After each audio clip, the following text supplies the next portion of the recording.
This is episode 7. Now it is Age of Paradox podcast. Still sounds... Really? Okay, I did my best now. I cannot not... Pod. Yeah, podcast. Oh, you want the UK version of it? It's much better than American. No, I want to say is. the American thing. Yeah, Thanks for watching again. Wait a second before we go, okay. because I want to ask something I usually do in the end.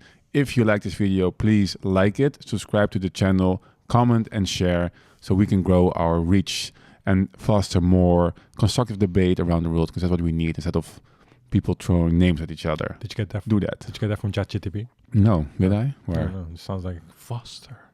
There's some keywords that you can know that actually when you say it, like realm, foster. I don't know where I got it, but it's stuck in my head. It's probably tapestry. Yeah, tapestry. No, I didn't. This is just my own ChatGPT head. You have some you have popcorn. Yeah, you have popcorn. You were vacuuming two bags of popcorn before we started. I had to. Robert has an incredible amount of resistance to calories and sugar. You eat a lot of sugar. And I don't anymore, actually. Okay. This is the first sugar I had in weeks. Right. It was, and just 2 bags of popcorn. One was salty. Another one was sweet. I hope you would eat the sweet one, but you didn't. And I had to step up my Is that game. the bag you gave me? Yeah. Yeah, thanks. That's fantastic. You didn't eat it. Yeah, so I was saving it. For when? for me to eat it? You're just like USA.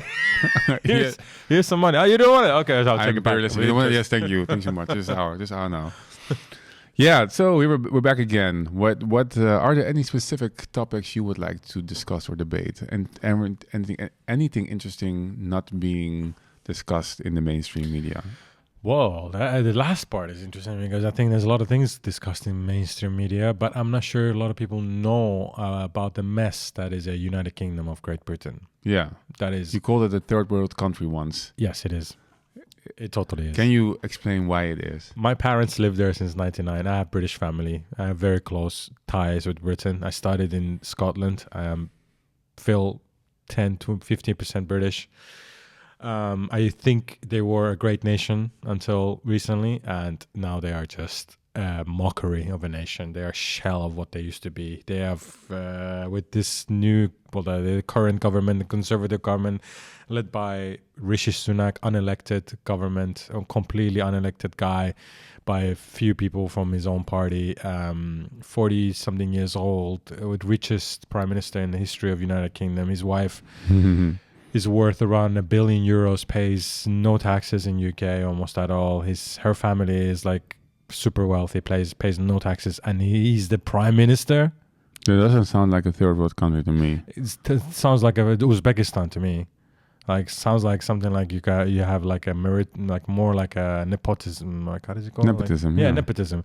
But anyway, that's not the third world country part. It's just that maybe it's too harsh. But my British friends will probably agree that it is a shambles of a country right now. No, I understand, but shambles. There's something different than a third world. Okay, let me say this. Let's start with the very simple thing. The British postal system is called the Royal Mail. Mm-hmm. Yeah, so it's a Royal Mail that is part of the British society, been for hundreds of years. Mm-hmm. They just sold it. That sounds like a smart move. To guess who? A Czech billionaire. Yeah. Bought it for 3.2 billion euros. So why is that a bad idea? How can you sell a national service that is essential to your government, to your country, sorry? Why is postal system is not essential to not in the digital age we're living right now? Rubbish. It is absolutely essential. Okay, when you disagree with me, say it on its merits. Okay. I say it's very important to have a paper trail for a lot of businesses, a lot of medical reasons. You need to Can you elaborate on those things? So if you want to send right now, for example, simple things as pensions, they need to be sent by mail. There's more mail than this still works. Doesn't matter. How do you mean? Pensions, they need to still be signed. They seem to be sent. In the UK? Yeah. Okay, then abolish that part. Done.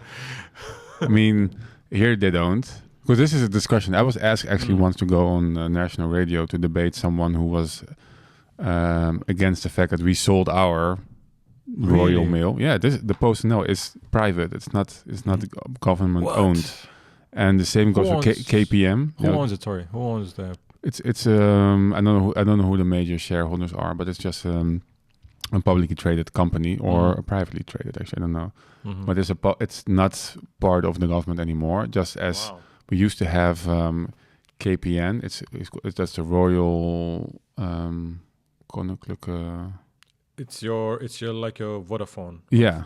Actually, I don't know what it stands for. It's for Royal something. It's telecoms company, right? It's a telecom company. That used to be part of the government. They sold it. It's one of the most successful privatizations, I think, in the history of the Netherlands. Really? Okay. And the fact because I'm not sure how good the Royal Mail in the UK operated. It's not very good. Because it's tax funded. There's no incentive to have an effective business if you are owned by the government, because you get your pay anyways. Okay. And KPN, like I said, so selling it and getting money for it I think it's a ballsy move for something that's lost most of its value in the digital age. Because we do have mail, mostly packages actually, not the post mail. Yeah, packages. Yeah.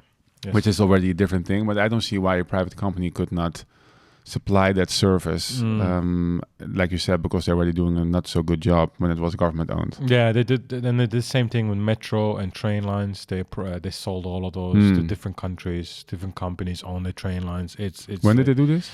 Oh, this is not a new thing. They've been doing it for the last 10, 15 years. They've been selling, like each metro line, if I'm not mistaken, is owned by a different company. Each train is also like owned. So many different trains, and they're so expensive now. The prices. So it's now famous that you can, going from Manchester to London might cost you around 200 to 300 pounds. So people fly to Spain and take a flight from Spain to London. And it costs like 50 euros. Rather than take a train from Manchester to London. It's true. You can Google. People do this all the time. In fact, my friend came recently to Amsterdam for 2 days because he lives in Birmingham, and his train ticket to London was 280 pounds. He took a flight here for 80 pounds, stayed here in a hotel for 2 nights, and then flew to London. Still is cheaper than taking a train because the privatization is out of control there. It's the same in the Netherlands, where here it's government owned. The train line?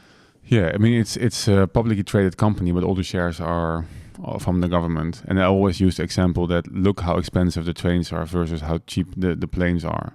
Trains are really expensive here. Yeah. And then they don't work always that well. No. It's very disappointing. It's flat land, man. There's no mountains. It's like, why is it not working? I have to keep on making this point because of the tax money, because there's no incentive. If a privately traded company without backing of a government would perform the way they perform, they would go bankrupt. Because nobody wants to, but now they're subsidized. They have given them a monopoly. There's no competition, so you can do whatever you want. And I believe firmly in the essence of competition on any area, because that makes people tweak their service and their products and then they want to keep ahead of the game, keep ahead of the competition, and that's how you get better products. And that's how most of innovation in the world actually comes to be. Train lines don't work well in Germany either. I think the Deutsche Bahn is. I think it's really bad. But it works great in Italy and Spain. They're all government owned. Works really well there. So there's good examples and there's bad examples. But about Britain, I want to bring up. Did you want to say something about the trains? Well, I was just thinking that it's always it's hard to compare to how good would it have been if it would not be subsidized. You mean maybe it works to a degree that I can believe that, but how much does it cost? The cost benefit again that we talked about in the first episode. Yeah. Is hardly ever taken into account fully.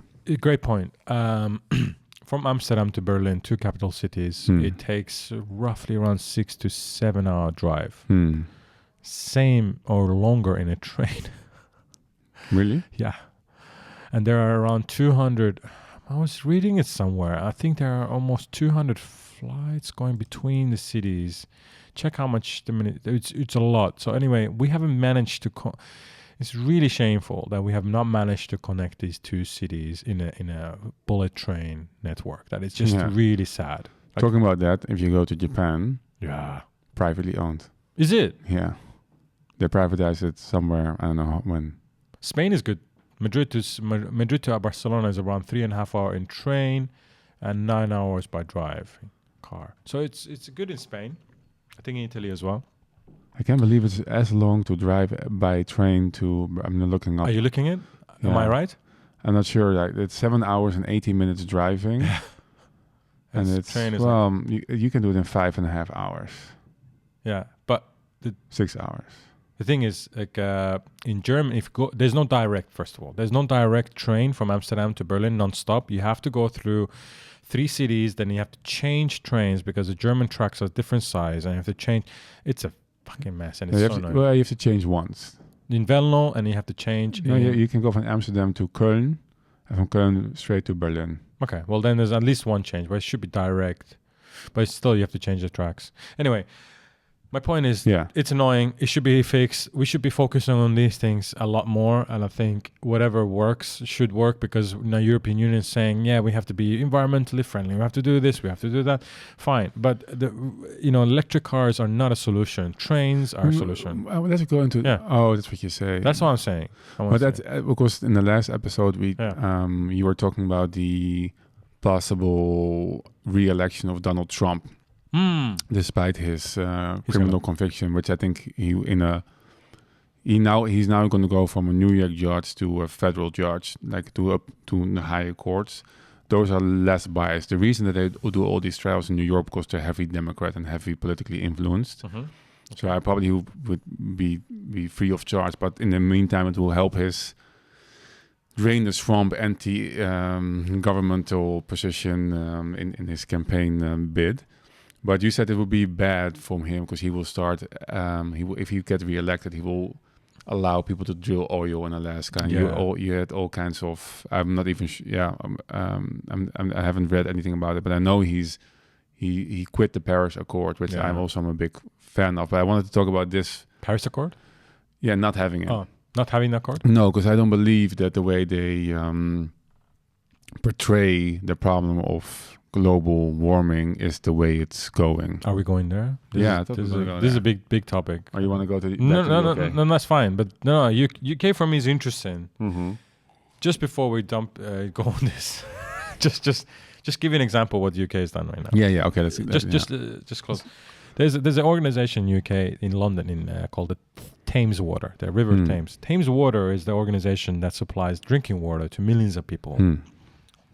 It's a private company, of course. And since the European Union, since they left the European Union, they have less restrictions on quality. So they have now, Thames Water has dumped, it came a couple of weeks ago, it dumped 14 billion liters of raw sewage to Thames River in the central London. Disgusting. 14 billion liters of shit.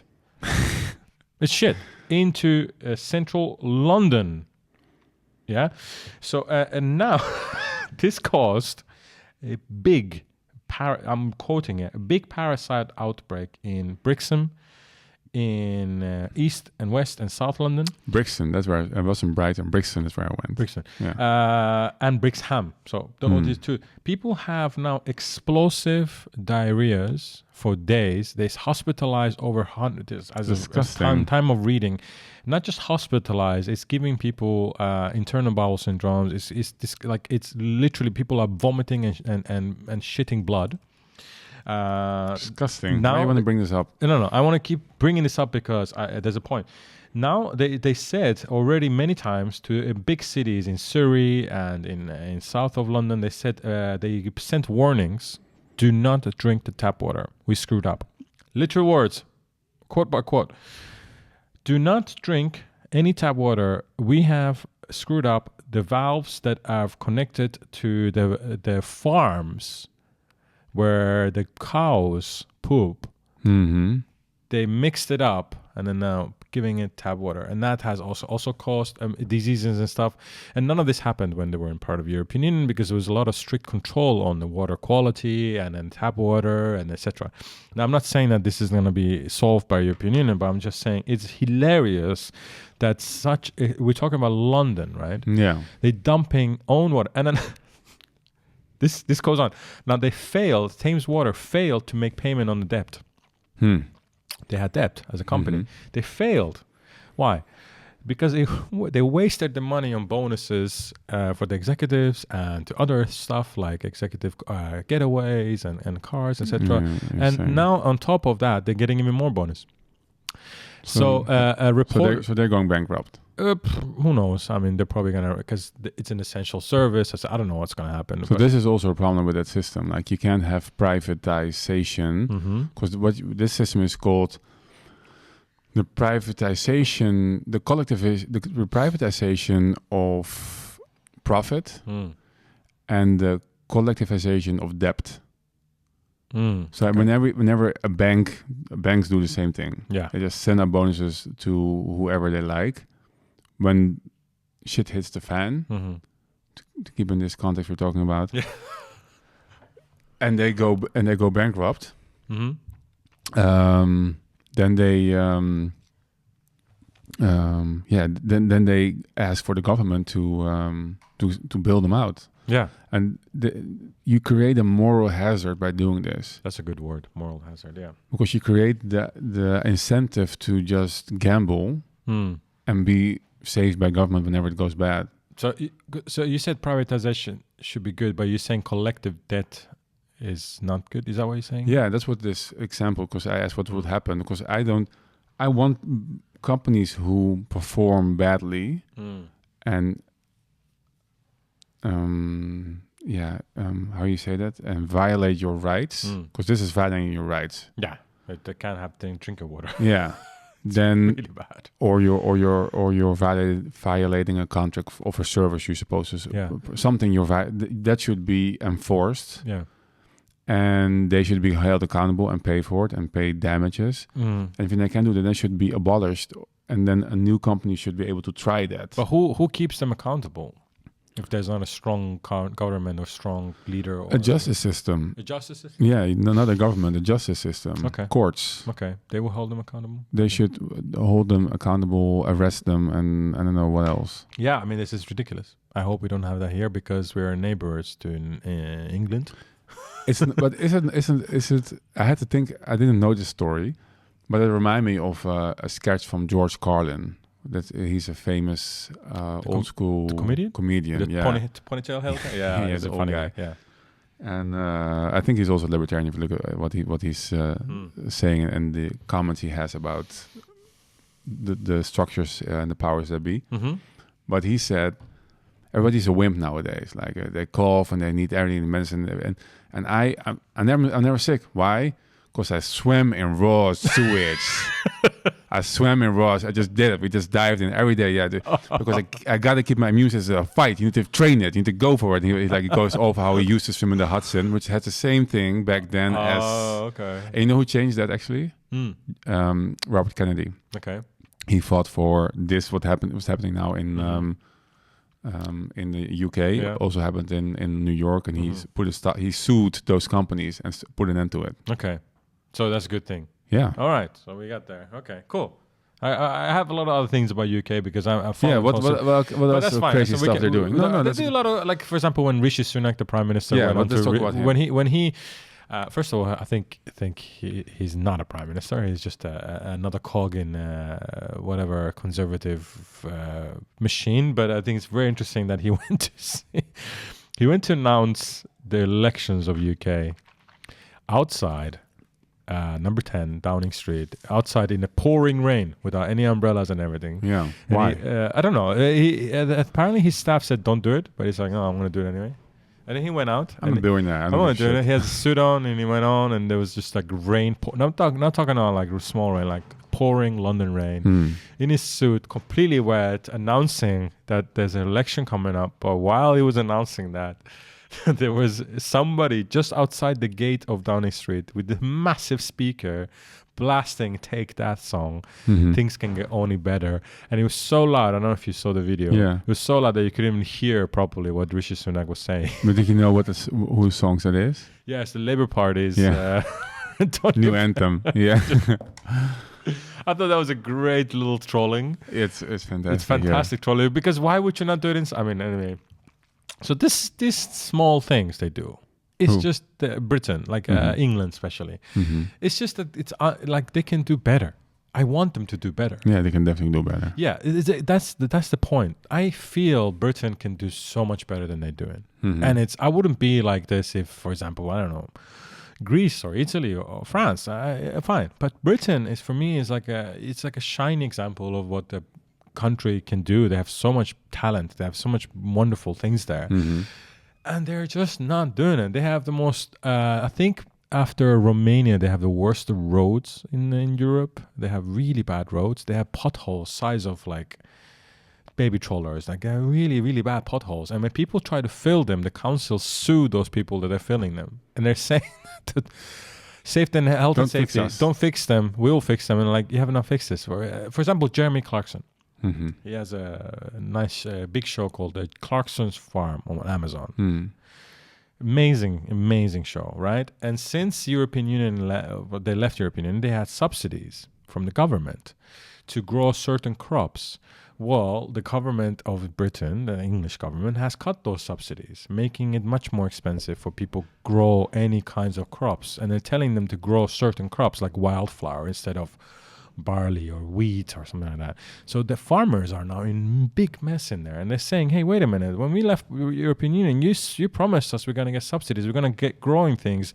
We're going to grow this and we're going to grow that. And now you're saying don't grow them, and you're punishing us, and you're now making us put chemical fertilizers. So that's a huge... There was an episode in Clarkson's Farm. You should definitely watch the show. It was about using natural fertilizers made out of cow poop, because apparently it's a really good fertilizer. Yeah, it's what they used for ages. We've been using for ages. He got punished for it.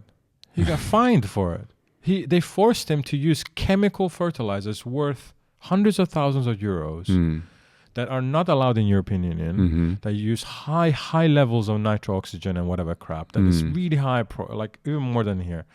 And they forcing him to use that. And he's like, what is going on here? Like, why are you forcing me to use this?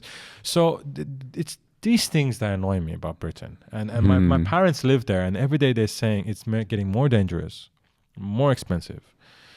Things are getting out of control. The beer is getting really, really expensive. And a lot of the companies in there, like the Brewdog, and there's a lot of big companies in there, are forced to pay more taxes because of certain costs and stuff like that. And I think it's just sad. I think it's annoying, and at the same time, it's comedy. I think it's just comedy because they speak English, so it's easy to get their news. It's easy to learn what's happening in there. It's not like Slovakia or something like that. It's easy to learn, and Guardian and BBC and these big media companies are from there, so it's easy to get the news from there. And all the things that's happening with post office, the post office scandal, and all this. Did we talk about that already? No, we never talked about that.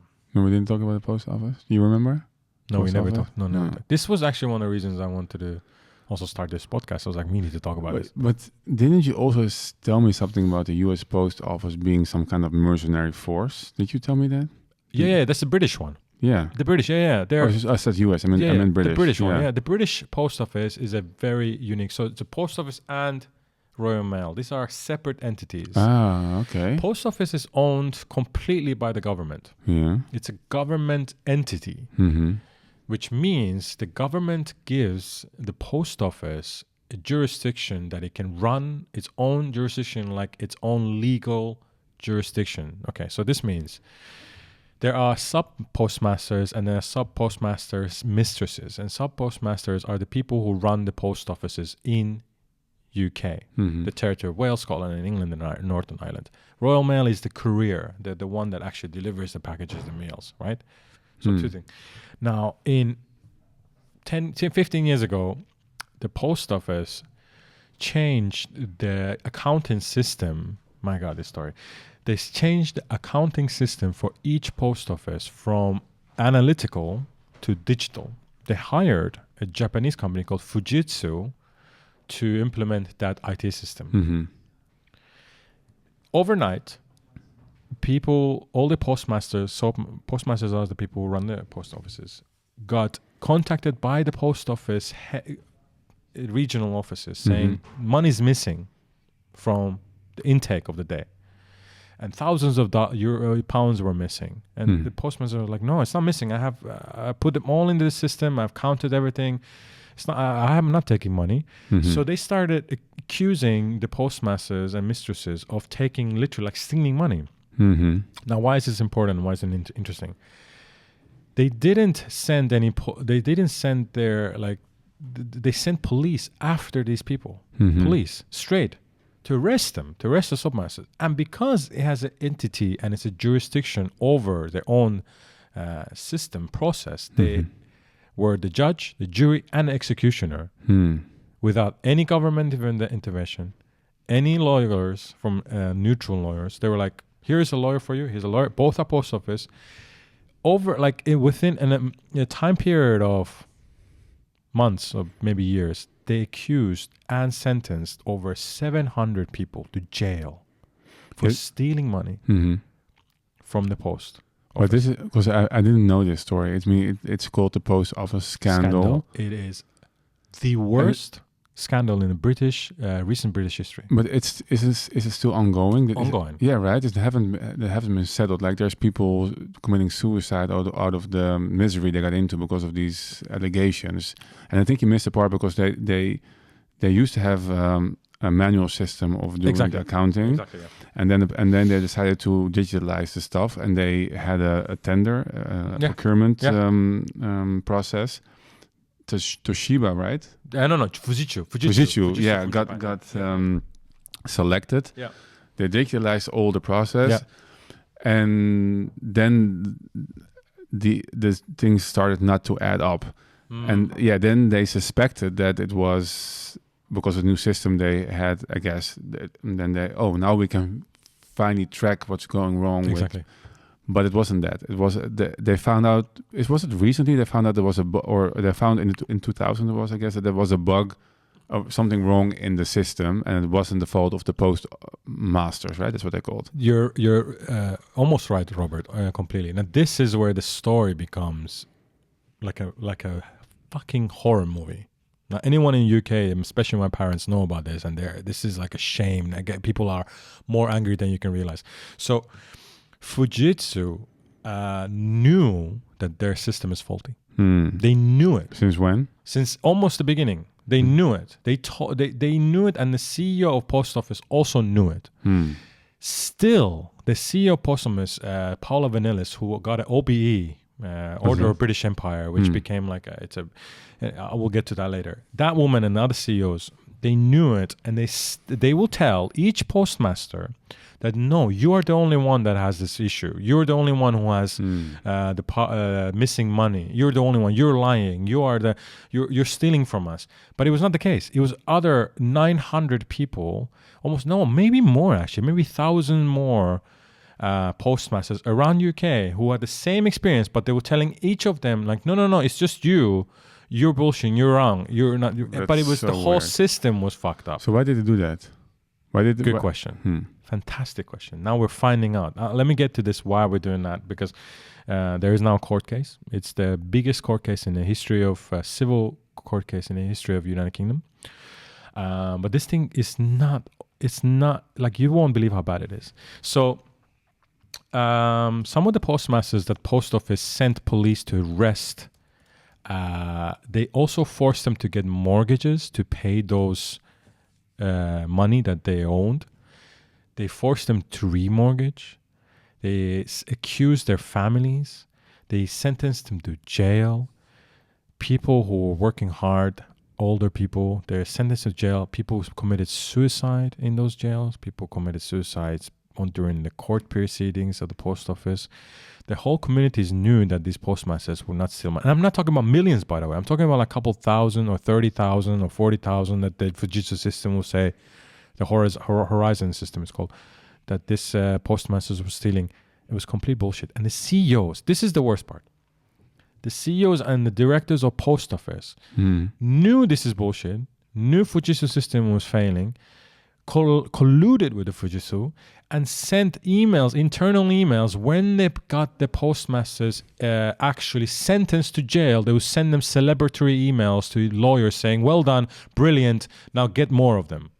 So they wanted to squeeze them, get money. What was the thing? Was it a sadistic This is play? what we're now finding out. Okay, so why are we talking about this? A couple of years ago, a year ago, 2 years ago, ITV, which is one of the broadcasters in UK, made a documentary called Mr. Allen versus post office. This is how everything surfaced. Alan Bates is the guy who said, no fucking way.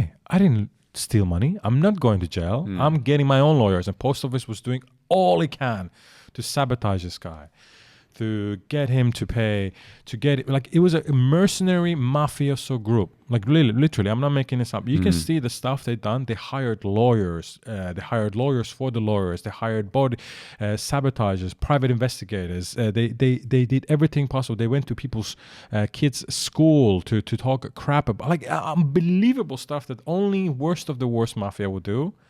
Post office would do that, and the CEOs all knew it, and they hired people to do that. Now, when this documentary came out, Alan Bates now is a hero, and he didn't know that there were so many postmasters that had the same thing. He thought maybe there was like 20. Lo and behold, it's like almost 900 different kind of people. And they came forward when he made the documentary? They all came forward. They were like, we as well. And the Guardian picked it up. Everyone picked it up.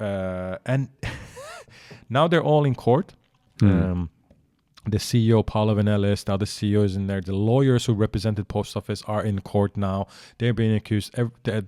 Probably nothing's going to happen because Britain is the way it is. Like, it's a very, like, if you know right people, you don't go to jail. Like, it's like that. But the thing is that this is a post office we're talking about, for God's sake. We're not talking about, like, crimes. We're talking about, like, it was a glitch. And the Fujitsu CEO in Japan knew it as well. And here's the kicker. Post office just made a new contract with Fujitsu with the same freaking software. They said, yeah, let's do it again. Just now, recently. You can just check it out. They made a multi-million euro. Yeah, fine, let's go. Knowing everything else is going on, knowing still the system is faulty, still, by the way. They're still using it. Still using it. They still hired it. They're still like, yeah, fuck it, let's go. But they're still using the old system as well. And they still have the same problems then? Yeah, they still have the same problem. There's been still the same problems. But they're not suing the postmasters anymore? They're not. I mean, I think they are actually. They're still aggressive. That's the whole thing. They still keep pushing. And now the government is like, maybe we should separate post office from government and not give them the jurisdiction. That sounds like a good idea. Yeah. Maybe you should. And then this is what I'm trying to say about your point that you were saying, like, they should be held accountable. These people clearly did something bad. Like, clearly. It's like, and they still haven't been held accountable. They're in court saying, I knew about this. Like, I didn't know. Nothing's going to happen. But meanwhile, 700 people went to jail. And they're still in jail, and they're still not being. Some of them not being in. How do you say it in English? Incarcerated, like, like free of charge. Like, they have been acquitted of charges. Yeah, the charges have been acquitted, but the process. Yeah, exonerated. The process is lingering. They're still in jail. Some of them are not being given the liberty. There's old ladies, like 60-year-olds. Imagine my mom. This could be easily my mother, my father in jail, and they're like, "Yeah, I mean, I'm clear, but I'm still in jail. I'm like, because the system is not moving fast enough." And that's what I'm saying. But they're cleared. There were, what did you say? I'm clear. All of them are being incarcerated, free, exonerated. All of them have been. It's been determined. It's all of them, and there's still like 4 of the 700. I think 400 still have a criminal record. They can never get a job. They can never get a mortgage. But then you're not exonerated. Yes, that's what I'm saying. They are not clearing their records, and some of them are still in jail. But what's the decision that we made? Because exonerated means that you're free of all acquitted of all charges. You have, and your records will be expunged. That's exonerated. Yeah, but they're not. That's a process. Never happened. Yeah, but that process is taking time. Okay, so they made a public statement that these people are supposed to be exonerated, and they're in process, but it didn't happen yet. Like the same I said with children from the affairs, the subsidy affair in the Netherlands. I told you, right? Yes. The 400 kids. Yeah, who got taken away from their parents. Yeah, it's insane. So one thing I have to say, I want to keep that in mind, the 400 kids. But one thing I want to say that so they went to court in 2017, and they won. The postmasters, they won the case. They won money. They won money. I think I'm not sure. Let's say 50 million, not much. Out of the 50 million, I think 70 or 80% went to the lawyers. The people didn't get shit, and they still haven't got any money. Here is where I think dictatorships should come into play. If benevolent dictators are good, If you have a great dictator, I'm not talking about like Putin. I'm not talking about bad dictator. I'm talking about like really national, like strong dictators. Like, fucking do it. Get them out of jail. Pay them money. You should go to jail. The CEOs and stuff like that. That's where I think it's too slow. It's too ridiculous that we have this in United Kingdom of Great Britain, a country that values itself on liberty and pushing freedom, and in countries it's bombing Yemen is bombing countries. It has a massive military, and it's doing this at home to its own people. I think Putin is just laughing in Russian at home. Like, he's like, this is ridiculous. Like, I won't even do this shit to my postmasters. Yeah, but that's the. I find it interesting what you say. One, it's a crazy story. And it's, I don't know how the English word is, but it's like, well, it emboldens my vision about the institution of government, how it works and how it should not work. And what you're saying is interesting about the fact that you should have a dictator to put an end to this. There's a cohort within the libertarian movement stating that you, instead of having democracy and people voting on, I don't know, nonsense and you're getting nonsense results, just have a benevolent dictator who understands the importance of individual liberty and rights, civil liberties and your God-given or your natural rights. And it will be better than having a whole bureaucratic or technocratic system in place where this stuff can happen. Because a lot of these things happen because of a culture and a systematic, how you say that? It's a systematic failure. Yeah, completely. And some say actually it's by design. It's not failure. That it's designed to oppress people in large amounts. But I'm not sure about that. That could be, I like that conspiracy as well, but I'm not sure if it's true. But it's definitely not. Systems are usually become really too big for it to serve individuals and people. We are stuck in processes. Yeah. And I think paper trails. Like, there are people still in freaking jail, and you can see, I mean, there's a king in England. Can he not, like, get your ass up and say... can he do anything? Why are you there for? Like, if you cannot protect your own people. I'm not British. I feel somehow... I'm sick of this kind of thing. Like, we're all like in Finland or in Sweden, like we catch a pedophile that has made horrible things and like, no, we cannot send him back to whatever country he come from because in there he's not going to get fair treatment. Fair treatment. He just did these things to the kid. What are you talking about? Like, how are we not looking at things subjectively and have the process thrown away? Objectively. And this issue, like Rishi Sunak, completely inept eunuch of a prime minister who's absolutely, like, if he had some cojones, he would say, this is ridiculous. I want to do everything I can. Even if I leave the office, this is the last thing I do. I'll get these people out of jail and clear them. These are my people. No. But he's such a beta male anyways. If you look at the way he does things, like he's a total fanboy of Elon Musk. Yeah. He organized his whole conference, spent I don't know how much money on it, just so he could sit there and interview Elon Musk. Right. He wants to be a podcast. He doesn't want to be a prime minister. That's what he did, didn't he? Yeah. What was that about again? I don't know. It was some conference. He just made up some conference about, I can't remember the topic, but it was something about entrepreneurship or digital, something interesting for people. And he got Elon Musk and he was walking, because there's like pictures and people analyze the way he moves and the way he is fanboying Elon Musk. I don't know what he wants. He wants to be a podcast and interview Elon Musk and not. And we not should interview him one day. But I think what's sad about Britain as a fantastically country it was before, that there's just still two parties, and there's maybe a third party right now. Is that UK? There's more. UK is the Tories and Labour and Conservatives, but you also have UKIP and the Scottish National Party, and I think there's a few more. But those two, the predominant. The two other majors, like in the US, and they're so lame, both of them. Just like in the US. Yeah. Oh man, it just. I don't know. I'm getting disillusioned. The more you, what was it saying? Denzel Washington said, if you read the news, you're misinformed. Yeah. If you don't read the news, you're uninformed. Yeah, exactly. I would say if you know something about what's happening in the world, you're depressed because they're like, you can go sit in park here and like nothing's happening in the world. But what did you want to say about getting disillusioned about what? Politics, governments, processes. I want to talk about this. So why is it happening, and since when? I don't know. To me personally, yeah. The more I'm reading, especially post office, really knocked me down. Really it made me so sad. I had no connection to those people. Yeah. It was a punch in the nuts for me. Like, how can you do this? How can you do this to your people? Yeah. It's freaking devastating. If the more you see those interviews with those poor people, you watch them.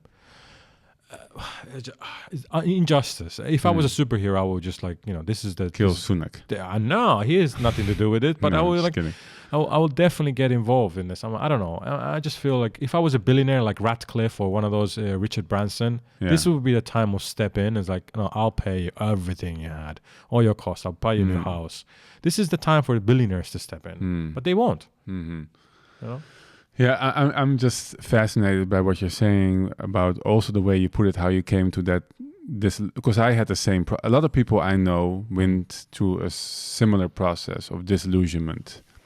A lot of people had it during Corona and the Corona measures, and how government handled that.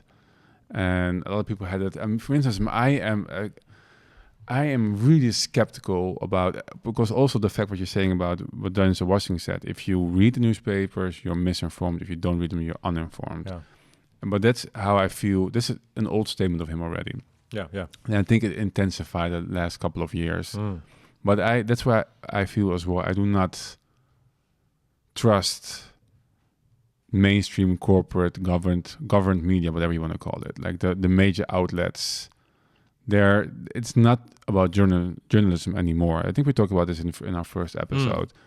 And also, I think what I also feel like is what you're also stating, that the more you dive into subjects, the more this disillusionment of government and politics grows, because you see the system is failing. Like if you're critical, you cannot deny the fact, besides the solution, but the problem is the system is failing. And I think if you see government and media failing, those are big components of why I'm at the point I'm at right now, because I also love to read and investigate and what's going on and what's wrong, and the powers that be behind the scenes, and just how humans operate and are, and how they tend to. For instance, I'm saying this because if there's a lot of incentives to have this behavior, or whether I talked about the moral hazard earlier, we incentivize to mess up, to just go for profit and go for and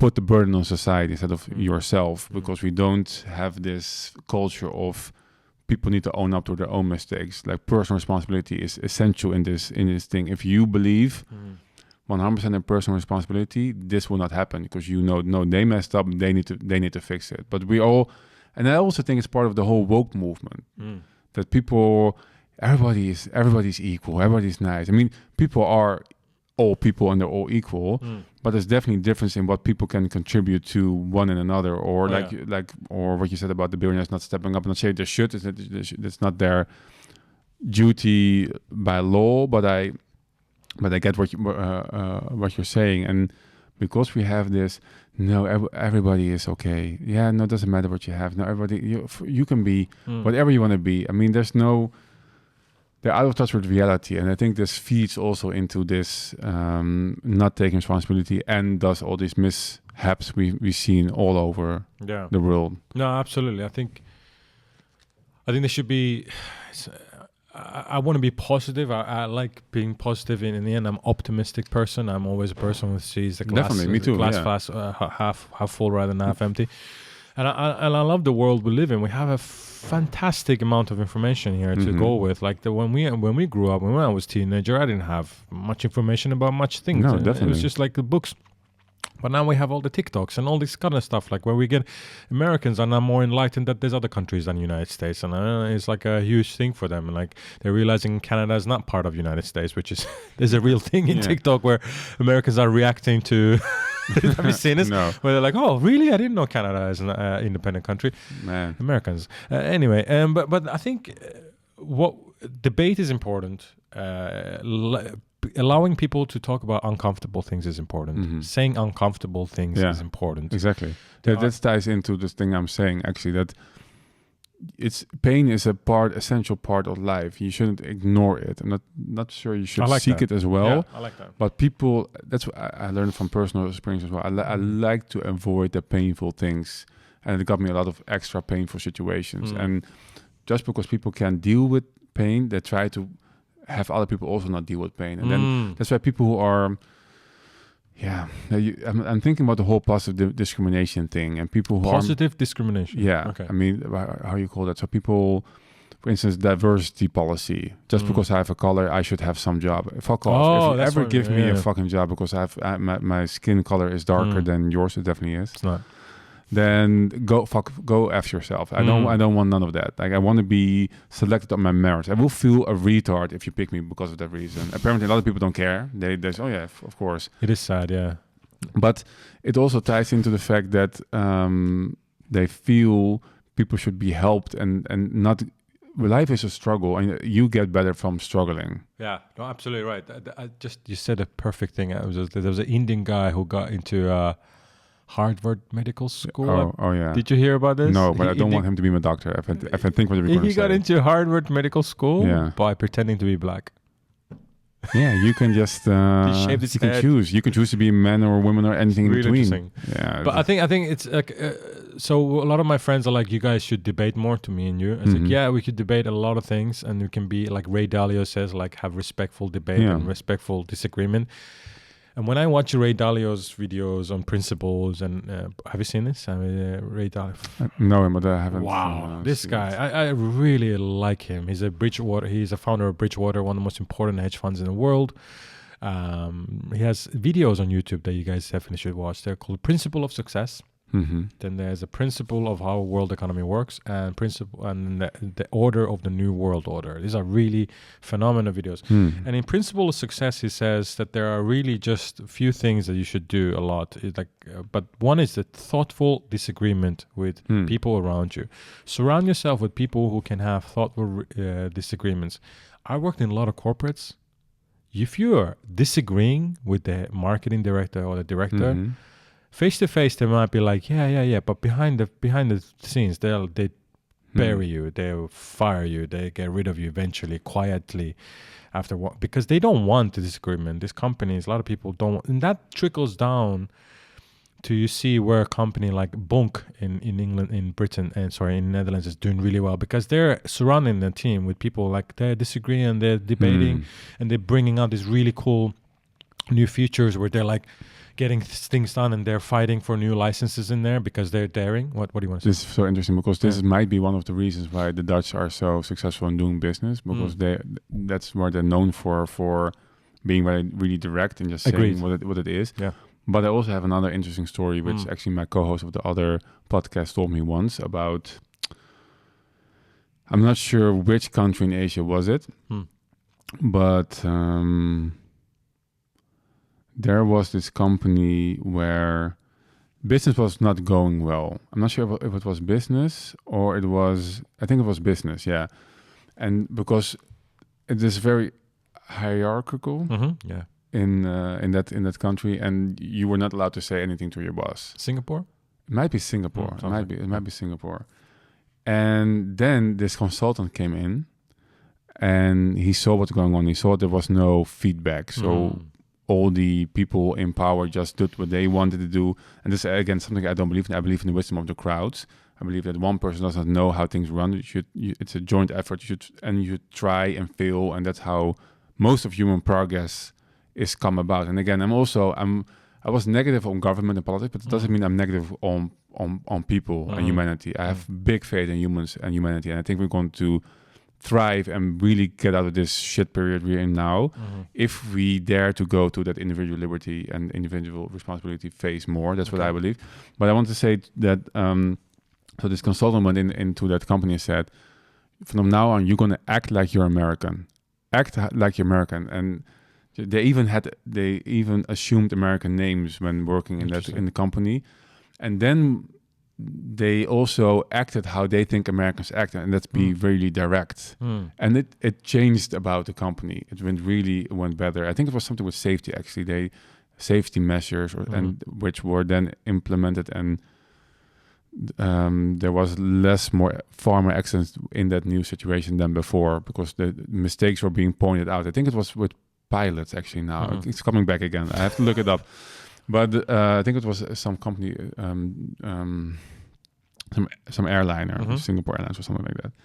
But I find it interesting because it ties into what you're saying, that because of respectful conversation and feedback, I mean, we are not all knowing. We need to be challenged within our ideas and thoughts and see where we go to. And I think the truth is hard to grasp for most people, but if you have a lot of people, you can come close to it by everybody chipping in with their opinion and giving their feedback and thought. And that's also going back to the wisdom and crowds, where I believe in decentralization and not central government, but decentral as possible.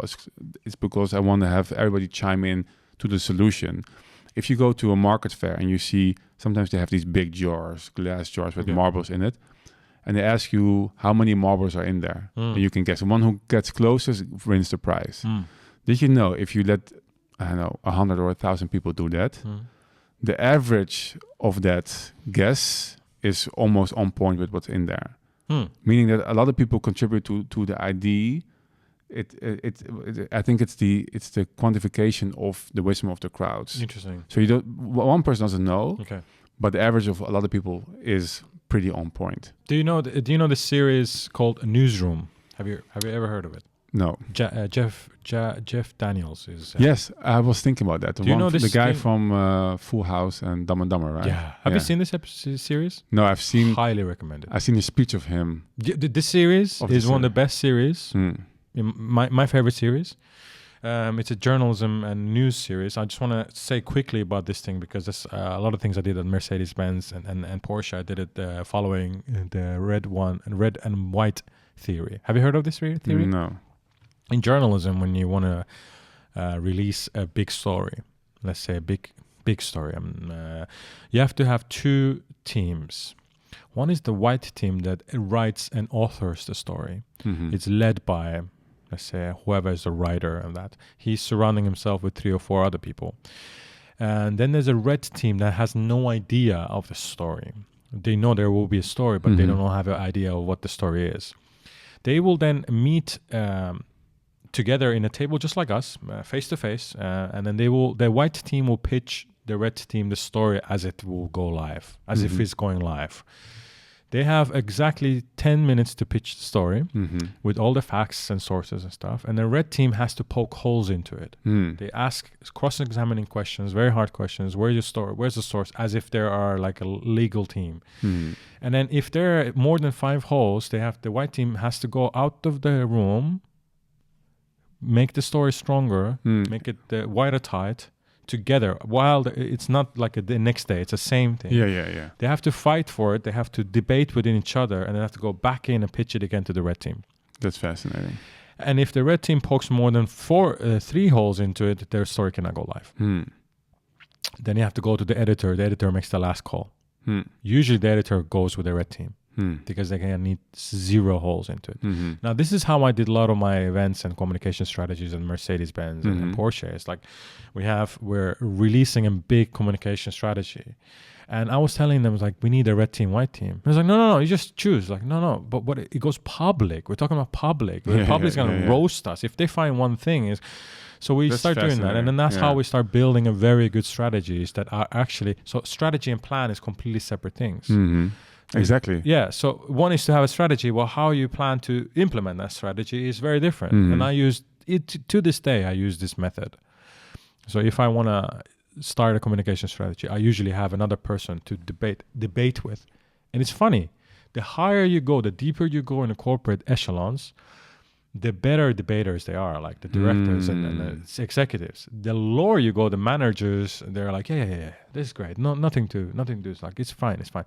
They won't even try to disagree with you because they feel like they might offend you.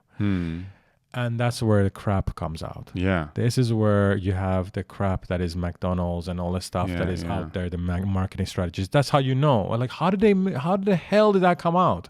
You know, when the Pepsi did that open, when they had the Black Lives Matter, and they had this like a very infamous marketing. Did you remember the ad with Kylie Jenner? She had this like a Pepsi, here's the police officer, and he opened and everything, all the rioting start. It's because they didn't debate. It's because there was a yes person in the other end. Exactly. So debate in that series, Newsroom, depicts it brilliantly, shows the red-white movement perfectly. It's an amazing series. That's nice. I love that story. And I think it underlines the the whole reason why we started this podcast. Yeah. And I think also still have a thing to learn about fostering debate in the constructive kind of way. Same. And but I love that you use it because it and that people use it are successful because it shows you're not afraid of pain. And I think this is my biggest learning point in my life at this point. Like we talk about growing up. I think it was the first episode, the 39, 38, 30, 40s, that you feel some maturity kicking in or something. Sorry, women, for the early years that it wasn't there yet. I don't know why it happened at 40. This is how it works apparently. It takes time. It takes time for us to get to this point.